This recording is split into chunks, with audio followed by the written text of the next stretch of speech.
యేసుక్రీస్తు నామములో మీ శుభములు తెలియజేస్తున్నాను. సహజంగా మనం మన అవసరాల నిమిత్తము ఎక్కడికెక్కడికో వెళ్తాం కదా. అన్ని విషయాల్లో హెచ్చించుకునేవారుగా ఉంటాం. మనం డబ్బా కొట్టుకునేవారుగా ఉంటాం. కానీ పరిశుద్ధ బైబిల్ గ్రంథంలో యాకోబు పత్రిక 4:10 అంటాడు, ప్రభు దృష్టికి మిమ్మల్ని మీరు తగ్గించుకోండి, అప్పుడు ప్రభు మిమ్మల్ని హెచ్చించును. అంటే మనం ఎలా ఉండాలంటే, మన ప్రభు దృష్టికి ఎలా ఉండాలంటే తగ్గించుకునే వరకు ఉండాలి. అందుకని ఇక్కడ అహంకారాన్ని ఎదిరించి దీనిని కృప ఇస్తానంటాడు. 1-10 వచనాలు కానీ మనం చదివితే యాకోబు పత్రిక 4 అక్కడ దీనులకు కృప అనుగ్రహిస్తూ ఉంటాడంటాడు.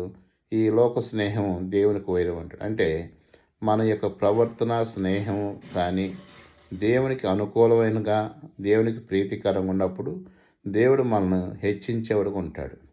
మనం వీటిలో మార్పు లేకుండా దేవుడు హెచ్చించాలంటే ఎంత మాత్రం హెచ్చించడు. కనుక ప్రభువు దగ్గరకు వచ్చి మన హృదయం సరి చేసుకొని మన హృదయంలో ఆయన్ని చేర్చుకుంటే మనం బహుగా దీవించబడతాడు. కనుక దేవుని యొద్దకు రండి, అప్పుడు దేవుడు మన యొద్దకు వస్తాడు. ఈ మాటలు దీవించును గాక. ఆమేన్.